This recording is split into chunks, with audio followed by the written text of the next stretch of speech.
आज की फिल्म एक सच्ची कहानी पे बेस्ड है जो कि एक कपल नोएमी और मैट की कहानी है। दरअसल नोएमी एक राइटर है। ये दोनों पति पत्नी किसी काम के सिलसिले में सफर कर रहे थे और नॉर्वे की पहाड़ी रास्ते में फंस गए। रात को जब ये दोनों होटल के लिए निकलने वाले थे तो सर्द हवाएं चलती हैं और बर्फीले तूफान से इनका सामना होता है। मैट ड्राइविंग कर रहा था, उसको आगे कुछ दिखाई नहीं देता, जिसकी वजह से वो एक सुनसान सड़क के किनारे अपनी कार रोक देता है ताकि वो दोनों गाड़ी में ही आराम कर सकें जब तक के बर्फीला तूफान रुक नहीं जाता। थकावट की वजह से उन दोनों की आंख लग जाती है, लेकिन अगली सुबह जब वो जागते हैं तो उन दोनों के होश उड़ जाते हैं क्योंकि इस बर्फीले तूफान के बाद उनकी कार एक मोटी परत वाली बर्फ की तह के नीचे फंस चुकी थी। अब चारों ओर सिर्फ और सिर्फ इनको बर्फ दिखाई दे रही थी क्योंकि ये दोनों बर्फ की तह के नीचे दब चुके थे। ये सब देखने के बाद ये दोनों काफी घबरा जाते हैं और दरवाजा खोलने की काफी कोशिश करते हैं। बर्फ इतनी ज्यादा थी कि इनकी सारी कोशिशें नाकाम हो जाती हैं और इसी तरह अब इन दोनों के पास बाहर निकलने का कोई रास्ता नहीं बचता। मैट गाड़ी चला के गाड़ी को यहाँ से निकालने की भी कोशिश करता है लेकिन ऐसा कुछ नहीं होता।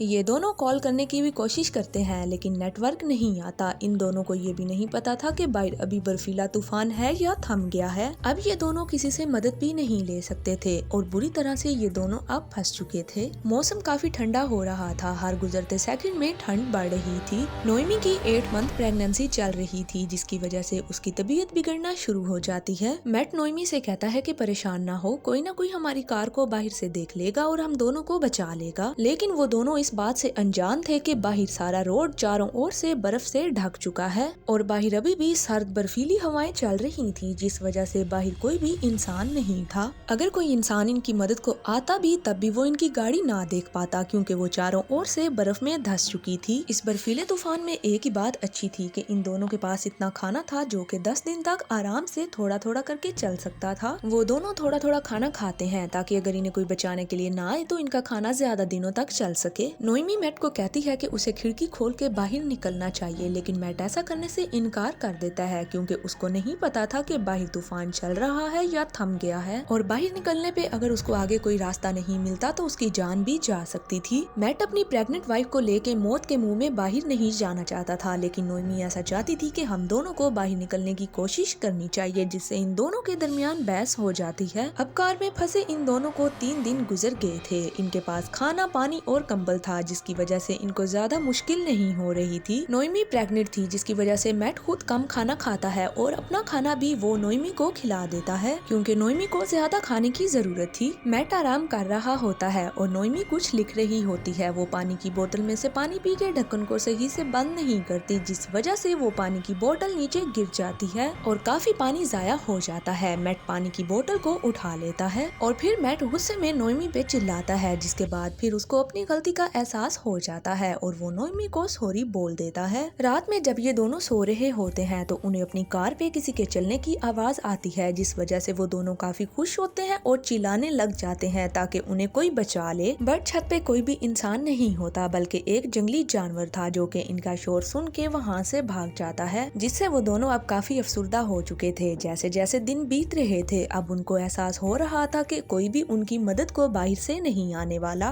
मैट अपनी पॉकेट से कैंडल निकाल के बाहर जमी बर्फ को पिघला के पानी बनाने की कोशिश करता है। बर्फ की तह काफी मोटी थी जिस वजह से मैट थोड़ा बहुत अपनी कोशिश में कामयाब होता है और साथ ही वो विंडो को भी थोड़ा सा खोल देता है। नोएमी अपना मोबाइल हाथ में लिए लेटी होती है तभी उसका मोबाइल हाथ से नीचे गिर जाता है। मोबाइल नीचे गिरने की वजह से उसकी बैटरी निकल जाती है। नोएमी मोबाइल उठा के उसकी बैटरी को मोबाइल के अंदर सेट करती है। बैटरी रीसेट होने की वजह से मोबाइल पे सिग्नल आ जाते हैं। वो देख के रोने लग जाती है और जल्दी से अपने डैड को कॉल लगाती है। रोते हुए बताती है कि वो नॉर्वे में कई दिनों से बर्फ के नीचे बुरी तरह से फंस चुके हैं। अभी वो आगे अपनी लोकेशन के बारे में कुछ बता पाती उसके फोन की बैटरी खत्म हो जाती है। ये देख के मैट गुस्सा हो जाता है और उस पे चिल्लाता है कि तुमने मुझे फोन क्यों नहीं दिया, मैं सही से लोकेशन बता सकता था। मैट काफी ज्यादा गुस्सा हो जाता है क्योंकि उसे लग रहा था कि नोएमी की वजह से ही वो इस मुश्किल घड़ी में फंस चुके हैं। ना ही वो नोएमी के काम से इस रास्ते पे आते और ना ही वो फंसते। नोएमी को भी गुस्सा आ जाता है क्योंकि नोएमी प्रेग्नेंट थी। नोएमी को अब काफी भूख और थकान महसूस हो रही थी और बार बार इन दोनों की बहस हो रही थी। अब उन दोनों की हिम्मत खत्म हो रही थी और अब उन दोनों को यहाँ पे फंसे हुए 9 दिन बीत चुके थे और अब उन दोनों के पास खाना भी खत्म हो रहा था जिस वजह से मैट खुद खाना नहीं खाता था और नोएमी के लिए खाना बचाता था। नोएमी तंग आके फिर से जिद करती कहती है कि हमें खिड़की तोड़ के बाहर निकलने की कोशिश करनी चाहिए, लेकिन मैट इस बात से सहमत नहीं था क्योंकि उसको पता था कि अगर हम दोनों बाहर निकले तो इस बर्फ की वजह से जिंदा नहीं बचेंगे। इसी तरह वक्त गुजरता जाता है। अब उन दोनों को कार में फंसे 11 दिन हो चुके थे। आहिस्ता आहिस्ता अब नोएमी की हिम्मत टूट रही थी क्योंकि उसको लगता है कि वो दोनों अब यहाँ से कभी निकल नहीं पाएंगे, लेकिन मैट उसको हौसला देता है कि हम दोनों यहाँ से जिंदा निकल पाएंगे। तभी बाहर एक बर्फ हटाने वाली गाड़ी आती है क्योंकि तूफान अब थम चुका था। नोएमी और मैट गाड़ी की आवाज सुन के जोर जोर से चिल्लाते हैं, लेकिन गाड़ी के ड्राइवर को उनके चिल्लाने की आवाज सुनाई नहीं देती और उनकी कार जो बर्फ के नीचे ढकी थी वो उसको बिना देखे वहाँ से गुजर जाता है। इसके बाद इसी तरह कुछ और दिन गुजर जाते हैं और अब उन दोनों को कार में फंसे 14 दिन बीत चुके थे। 14 दिन बीत जाने के बाद अब ना ही उनके पास पानी बचा था और ना ही खाना। अब वो दोनों बर्फ को पिघला के पीने पे और खाने पे मजबूर हो चुके थे। मैट और नोएमी इस हालत में बहुत कमजोर हो चुके थे। मैट बर्फ हटा के बाहर निकलने की कोशिश करता है। बर्फ की तह इतनी मोटी थी कि कुछ हो नहीं पाता। नोएमी को अचानक से पैनिक अटैक आता है। वो अपने आप को संभाल नहीं पाती। वो गुस्से में कार से बाहर निकलने के लिए कार का शीशा तोड़ने की कोशिश करती है। मैट उसको रोकने की काफी कोशिश करता है, लेकिन नोएमी कंट्रोल में नहीं आती और शीशे को वो तोड़ देती है। मैट उसको संभालने की काफी कोशिश करता है। तभी नोएमी को लेबर पेन होने लग जाता है और वो जोर जोर से चिल्लाने लग जाती है। मैट उसे हौसला देता है और संभालता है। अब इन दोनों को नहीं पता था कि इन्हें क्या करना है, बट नोएमी काफी ज्यादा दर्द बर्दाश्त करते हुए गाड़ी के अंदर ही मैट की मदद से अपनी बेटी को जन्म देती है। अब उन दोनों को इस मुश्किल घड़ी में अपनी बेटी का भी ख्याल रखना था, पर मसला ये था कि नोएमी ने गुस्से में आके गाड़ी का शीशा तोड़ दिया था, जिसकी वजह से सारी ठंड गाड़ी में आ रही थी। मैट और नोएमी दोनों ही अपनी बेटी को ठंड से बचाने की काफी कोशिश करते हैं, लेकिन ठंड इतनी ज्यादा थी कि उनकी बेटी भी आहिस्ता आहिस्ता कमजोर पड़ रही थी। इसी तरह कुछ और दिन गुजर जाते हैं। अब उन दोनों को कार में फंसे पूरे 20 दिन बीत चुके थे। इन 20 दिनों में कोई भी उनकी मदद को नहीं आ पाता।